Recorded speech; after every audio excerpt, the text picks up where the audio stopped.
Béni soit le Saint-Esprit qui vous a attiré ce matin. Béni soit celui qui vient au nom du Seigneur. Amen. Tu vas l'avoir répété après moi. Seigneur, je te recommande mon cœur. Enlève la colère. Enlève la colère. Enlève la colère. Enlève la suspicion. Enlève la haine. Enlève l'amertume. Enlève la colère. Enlève les mauvaises pensées. Saint-Esprit, purifie mon cœur. Purifie mon cœur. Enlève la colère.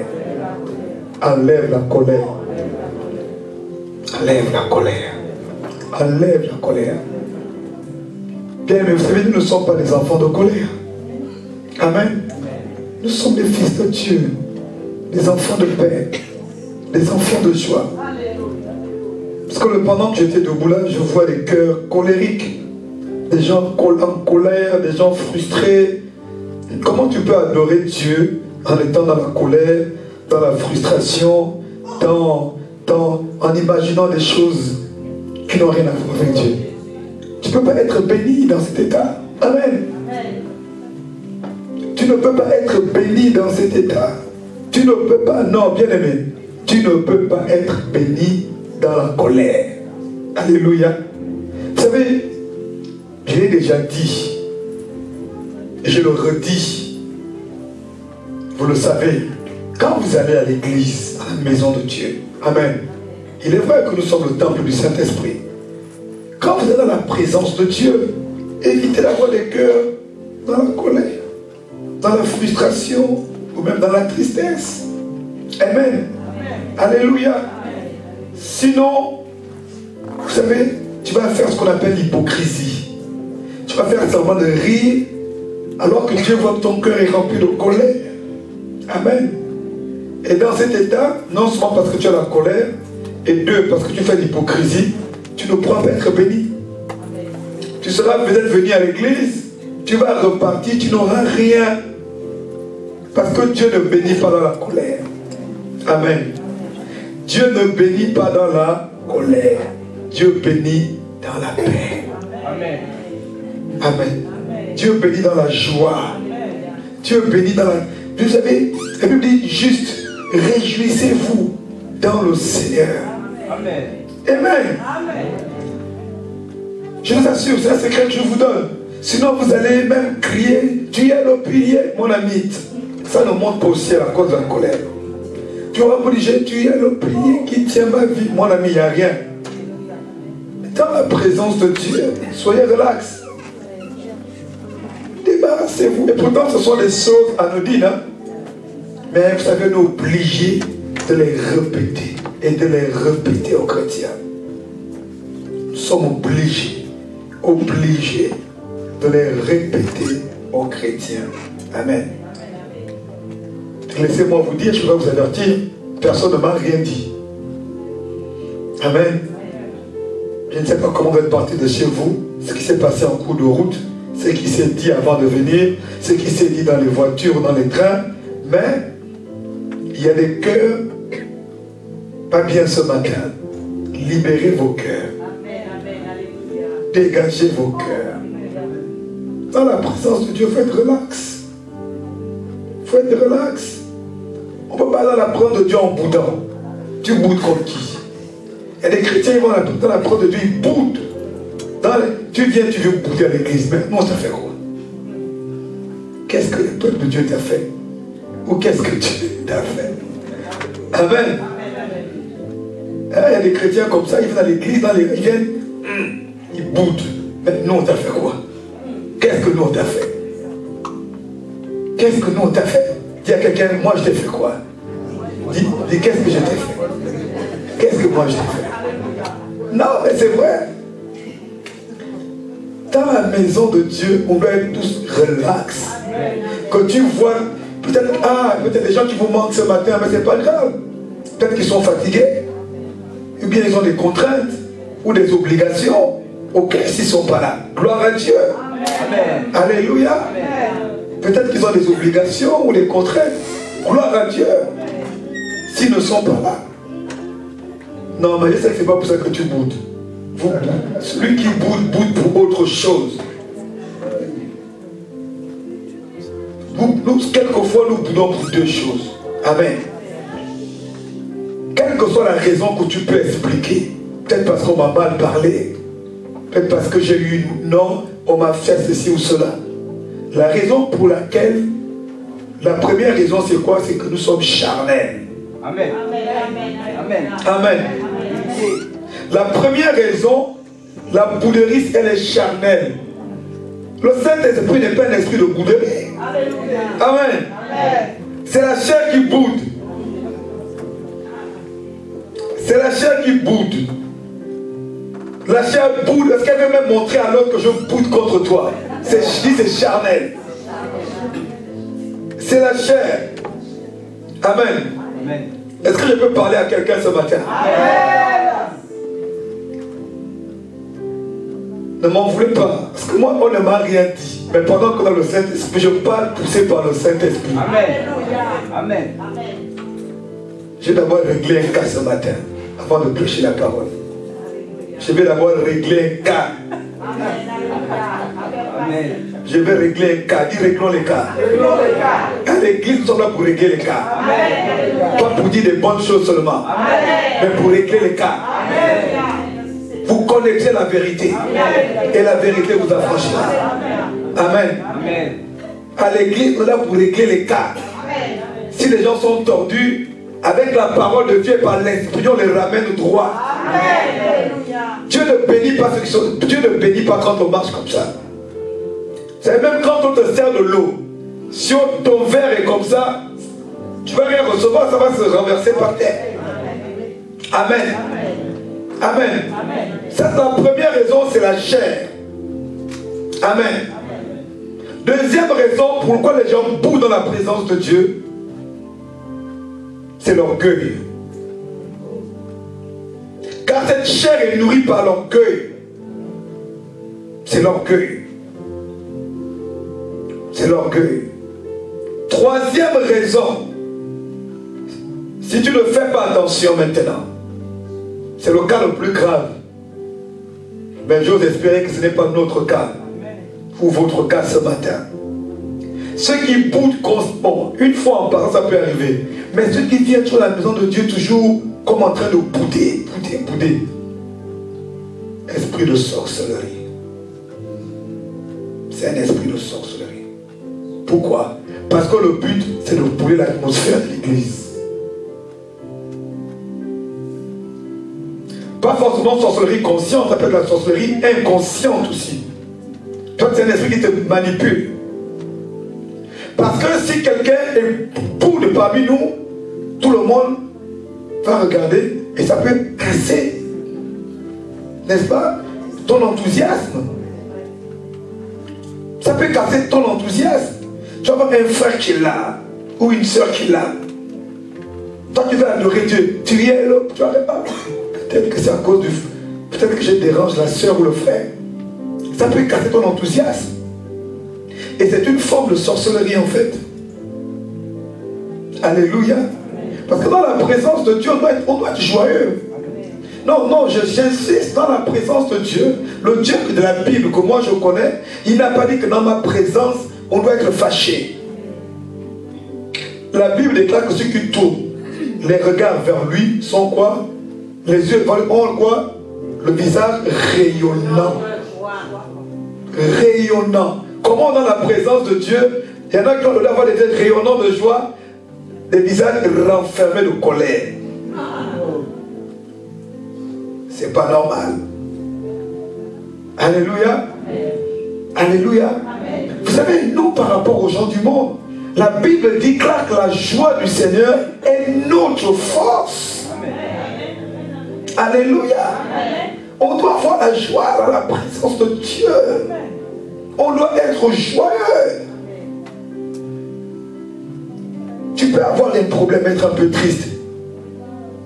Mais la colère dans la présence de Dieu. Bonjour frère. Bonjour sœur. La personne appelle si elle répond. Non. Relax. Soyons relax. Soyons relax. Soyons relax. L'une des raisons pour lesquelles je suis en joie les dimanches, c'est pas non seulement parce que je viens louer Dieu, adorer Dieu, pas parce que je viens aussi prêcher, non. Mais c'est parce que je vais voir mes frères et sœurs.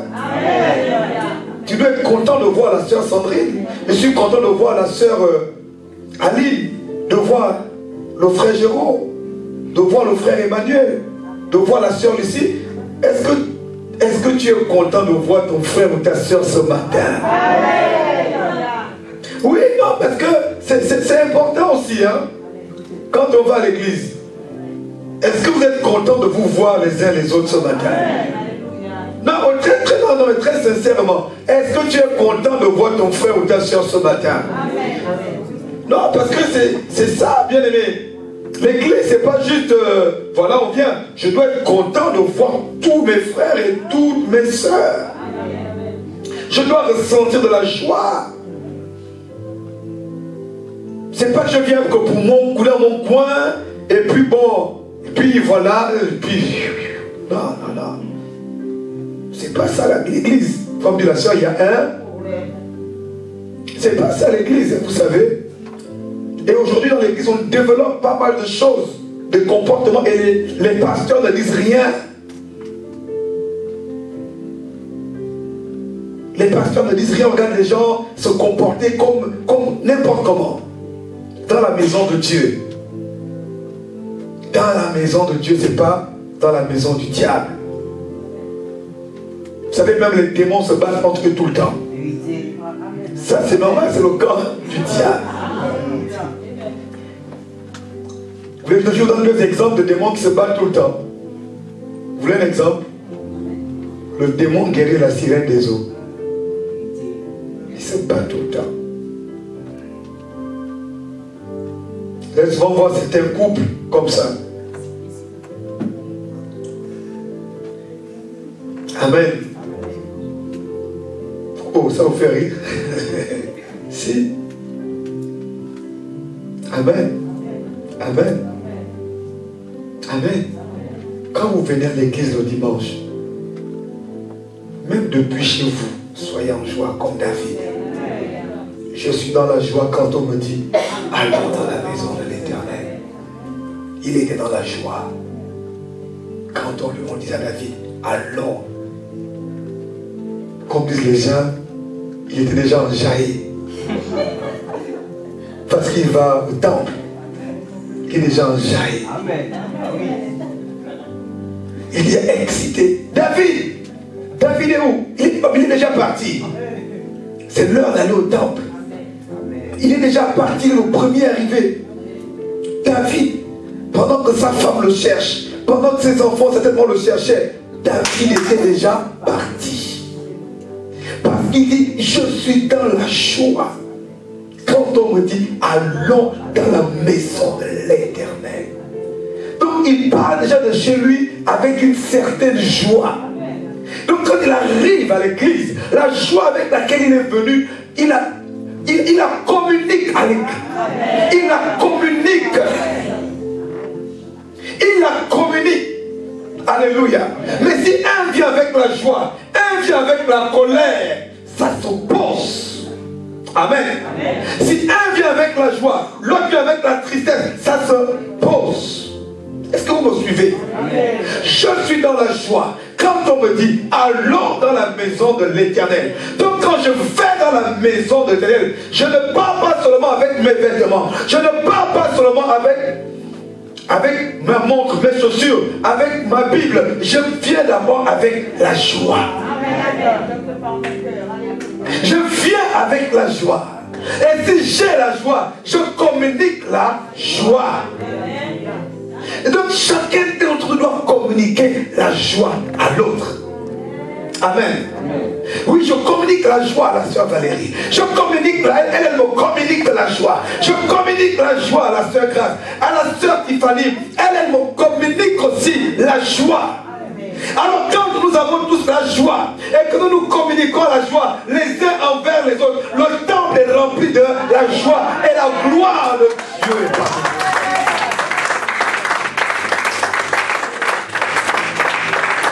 nous. Nous attirons la joie céleste. Et la joie céleste descend avec les vertus célestes. La délivrance descend, la guérison descend, les miracles descendent, le toucher de Dieu, parce qu'il y a la joie. Quand il y a la joie, nous disons Seigneur, nous t'aimons, descends au milieu de ton peuple. Mais quand il n'y a pas la joie, il dit il y a un problème au milieu de son peuple. Il y a un problème au milieu de ce peuple. Je ne peux pas descendre. Je ne peux pas marcher parce qu'ils ne sont pas en joie. La joie attire Dieu. La joie maintient Dieu. La joie pousse Dieu à agir.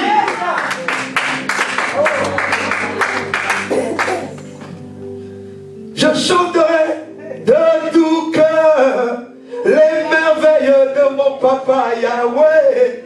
Il m'a ôté des ténèbres, il m'a délivré de tout péché. Je chanterai de tout les merveilles de mon papa Yahweh. Il m'a ôté des ténèbres, il m'a délivré de tout péché. Mon papa est fidèle, il ne m'abandonne jamais. Je n'ai plus rien à craindre, car Yahweh m'a libéré. Je suis envoyé la joie, une joie immense. Je suis dans l'émotion, car Yahweh m'a libéré. Je suis dans la joie, sois dans la joie, une joie immense. Je suis dans l'émotion, car Yahweh m'a libéré. Mon papa est fidèle, il ne m'abandonne jamais. Oui, je n'ai plus rien à craindre, car Yahweh m'a libéré. Je suis dans la joie. Même si j'ai des problèmes, mais je suis dans la joie. Même si j'ai des difficultés, mais je suis dans la joie. Même si je cherche un logement, je suis dans la joie. Même si je cherche un travail, je cultive la joie. Même si j'ai un découvert, je suis dans la joie. Même si je suis attaqué, je dois être dans la joie.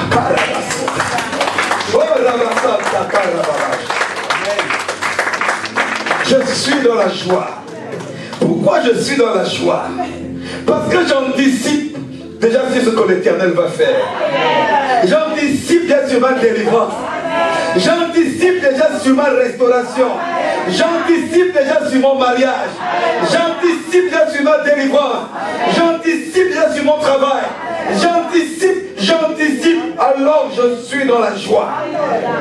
Alors lorsqu'il voit que je suis dans la joie et que j'anticipe, au lieu de faire, au lieu qu'il avait pris de mettre une dose, il met une double dose. Alors qu'il avait prévu de mettre une portion, il met une double portion. Parce que je suis déjà dans la joie. Avant même qu'il n'agisse, je suis déjà dans la joie.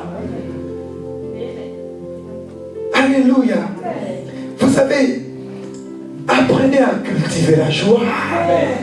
Apprenez à cultiver. Vous savez, le monde des ténèbres n'aime pas la joie. Pourquoi? Parce que dans les ténèbres, il n'y a pas de joie. Le monde des ténèbres ne connaît pas la joie. S'il y a une chose qui dérange le diable, même plus parfois que tes prières et tes jeux, c'est quand tu es en joie. Oh, vous ne connaissez pas la clé de la joie. Quand tu es en joie, tu déranges plus Satan même que tes prières. Parce que la joie est synonyme de victoire. Oh, comment? Amen. La joie est synonyme de confiance. La joie est synonyme d'assurance.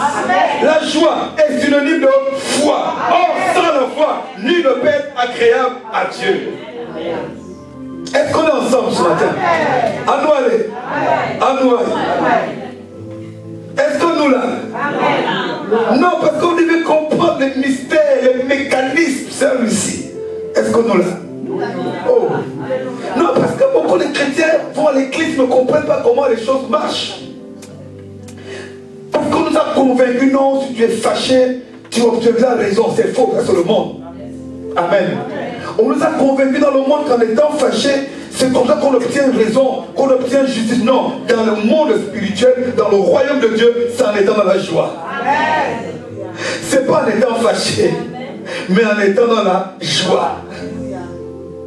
Dans le monde, fâche-toi, énerve-toi, tu pourras convaincre les gens. Mais dans le monde de Dieu, sois en joie. Sois seulement en joie. Oh, sois seulement en joie. Bon ami, moi j'aime la joie. Je cultive la joie. Quand tu me vois peut-être un peu parler, c'est juste le Saint-Esprit. Alléluia. C'est une sainte colère. Mais derrière cette colère-là, j'ai toujours la joie. Toujours la joie. Voilà pourquoi, vous savez, celui qui cultive la joie ne gardera pas les rancunes longtemps. Amen. Parce que la racine de la rancune elle ne trouvera pas une terre pour s'établir, pour pousser. Parce qu'il y a la joie. La rancune ne pousse pas dans un cœur qui est constamment en joie. La rancune ne pousse pas dans un cœur qui est constamment en joie. Elle va dire non, c'est pas un terrain fertile. Mais un cœur qui est souvent dans la colère. Dès qu'il y a une petite chose, la rancune va bien s'enraciner. Est-ce qu'on est ensemble ce matin? Vous savez, ça paraît simple, mais je ne vois pas bon être joyeux. Un cœur joyeux est un bon remède pour le corps. Tu ne comprends pas. Mais pourquoi je suis tout le temps malade? On a prié pour moi. Un moment, je me sentais bien. La maladie était partie. Pourquoi la douleur est revenue? Est-ce que tu gardes la joie? Amen. Alléluia.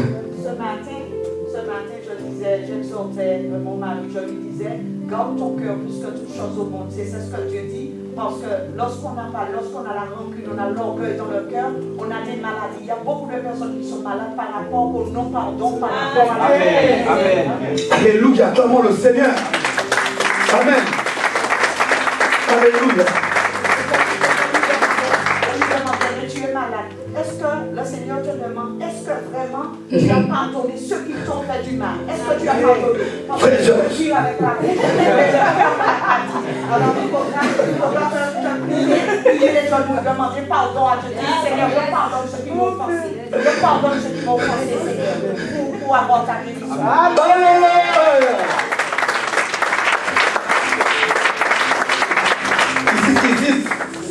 On fonctionne comme ça, ne vous inquiétez pas. Alléluia. J'aime quand l'esprit de Dieu, il y a la liberté. Et elle a fait un petit coucou de la main. Et le Saint-Esprit m'a convaincu de la laisser parler. Alléluia. Et l'esprit coule. Et l'esprit coule. Ça va, Tiffany?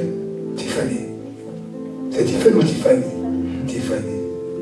Parce qu'il y a Tiffany aussi qui existe. Toi, c'est Tiffany. Ah, tu as compris le pub. Tu as plus mis aujourd'hui.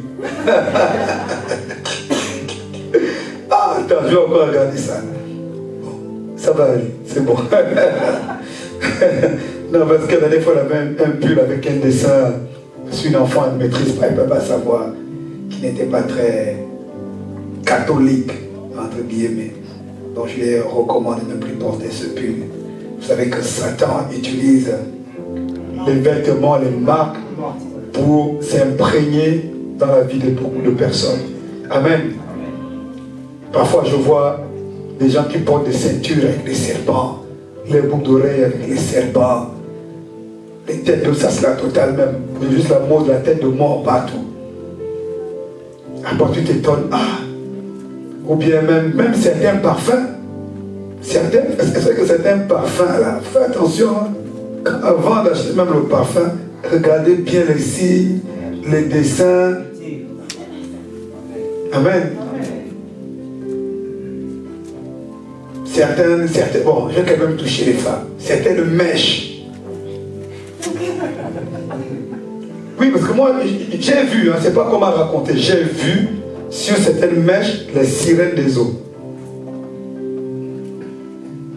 J'ai vu des mèches, pas loin, j'ai vu certaines mèches, la sirène est bien dessinée. Toi, tu vas te mettre sur ta tête. Elle est belle, ça brille, mais ma chère, la nuit ne sois pas surprise si tu vois maintenant d'autres choses. Parce que ces cheveux, notamment, à nous aller. Oh, surtout les mèches naturelles qui viennent du mèches brésiliennes ou de l'Inde là. Vous savez qu'en Inde, c'est un culte à un dieu, les cheveux là, qu'on vous mettez sur la tête. C'est-à-dire que c'est tout un rituel, attention. Elles ne vendent, non seulement elles ne vendent pas ça simplement, d'ailleurs même s'il n'y avait même pas de rituel, mais mettre les cheveux de quelqu'un, même s'il n'y avait rien qui était fait, tu ne peux pas mettre les cheveux de quelqu'un sur ta tête. Tu ne connais pas sa vie, son héritage spirituel, son origine spirituelle, et tu vas prendre ses cheveux, mettre ça sur ta tête. En Inde, quand elles enlèvent les cheveux, on fait des rituels à des idoles. Alléluia. Et après on vend ça aux gens. Vous avez déjà vu ici même, bref. Et vous prenez une mèche brésilienne à 100% naturel. 100% démon. 100% naturel comprend 100% démon. Quand vous voyez 100% naturel, comprenez 100% démon. C'est là où c'est même bien rempli. Les 100% naturels. Et le pire que vous achetez, vous ne priez même pas. Oh, elle est belle, hein? Oh, et quand tu vas au salon, elle t'envoie. Ah, ma soeur, elle est belle, elle t'a cette mèche à nos soeurs là-bas, à Strasbourg Saint-Denis. Et ma soeur, regarde. Elle est belle. Et en même temps, la mèche est démonisée. Je vais m'aller plus loin. Les mains qui te tressent sont aussi démonisées. Parce que là, on te surcharge. Hein? Vous savez, ça fait bientôt 4 ou 5 ans, je ne vais plus chez les coiffeurs. Le Saint-Esprit m'avertissait. Depuis, j'étais là, j'hésitais un peu. Après, j'ai compris une chose. Surtout nous les hommes, même les femmes, surtout les hommes. Parce que quand tu vas t'asseoir là, tac, tac, tac, tac, tac, imposition des mains. Celui qui te coiffe, ce sont des impositions des mains en réalité. Ce sont des impôts. Tournez à droite, à gauche. Sœur, tourne par là. Ce sont des impositions des mains. Tu sais qu'il y a quoi dans ses mains? Tu sais qu'il ou elle touche quoi? Surtout nos frères et nos sœurs là, qui sont venus se battre ici. Ils veulent tellement percer. Tu sais qu'il y a quoi dans son arrière-boutique? Tu sais qu'elle a fait quoi que toutes les personnes que je vais toucher doivent revenir dans mon salon? Tu ne sais pas ça. Tu ne sais pas si elle se frotte quelque chose dans les mains, que toutes les personnes que je touche doivent revenir dans mon salon. Et toi, il y a une coiffeuse là-bas vraiment. J'aime. Tu sais, on t'a touché. Qu'est-ce qu'on t'a transféré quand on t'a touché? Le monde spirituel existe. Après que tu sors là-bas, tu comprends pas, tes pensées changent. Depuis ce jour-là, j'ai commencé seul. Miroir, j'ai dit Saint-Esprit, j'ai compris. On ne touchera plus jamais ma tête. Je suis un moine de Dieu. Amen. Il n'y a qu'un pasteur qui peut toucher ma tête. Amen. Même si je ne fais plus les coiffes, je dis Seigneur, c'est pas grave, je vais me débrouiller. On ne touche plus ma tête. J'ai acheté une tondeuse. Je me débrouille. Tantôt c'est bien, tantôt c'est mal fait, c'est pas grave. Je vais vivre longtemps. je préfère ça. Sauf si je suis convaincu que ça, l'huile est propre. Là, je peux aller. Et même s'il est propre, priez quand même avant qu'on ne vous touche la tête et priez après qu'on vous ait touché la tête. Amen. Priez avant. Dis Seigneur, je vais au salon. Je te présente ma tête. C'est que parfois, vous n'avez pas le choix. Sinon, vous allez dire, ah, maintenant, le prophète, non, comment on va faire? Priez, Seigneur, oriente-moi vers une bonne personne. Hésite même vers une bonne personne. Avant d'aller te coiffer, prie toujours. La Bible dit de recommander toutes choses à Dieu. Car ce n'est pas la personne, pour nous les hommes, la tondeuse la touche au moins 20 à 50 personnes par jour. Chacun laisse son ADN dessus, ADN physique et ADN spirituel. Vous comprenez ou pas? Ça vous va? C'est compliqué? Ou bien vous n'êtes pas d'accord avec moi? Peut-être que c'est pas grave. Moi je suis convaincu de ce que j'ai dit. Chacun laisse son ADN dessus. ADN physique et ADN spirituel. Et toi tu amènes ta tête, enfant de Dieu. La Bible déclare que lui, l'onction vient de la tête. La tête est précieuse sur le plan spirituel. Toute bénédiction découle de notre tête. Car c'est sur la tête que l'onction descend d'abord. Est-ce que vous comprenez? Quand on est baptisé du Saint-Esprit, l'Esprit tombe sur notre tête. L'huile, tout vient de la tête. Si on a fermé ta tête, tu es fini. Amen. Si on a fermé ta tête, ta vie est fermée. Donc, faites attention à vos têtes. Ne les amenez pas n'importe où. Faites attention à vos têtes. Ah, les sœurs commencent à paniquer. Les sœurs commencent à paniquer. Maintenant, on va faire comment? Demandez au Saint-Esprit. Il va vous orienter vers les bonnes personnes. Amen. Demandez au Saint-Esprit et priez tout simplement. Alléluia. Il faut bien que vous continuez à vous coiffer, mais demandez au Saint-Esprit et priez, il va vous conduire. Amen. Sinon, vous allez vous retrouver dans des situations de combat et de regrets inutiles. Amen. Je vous donne juste un conseil, mais ce n'est pas un ordre. Alléluia. C'est un... Donc ne prends pas ça mal.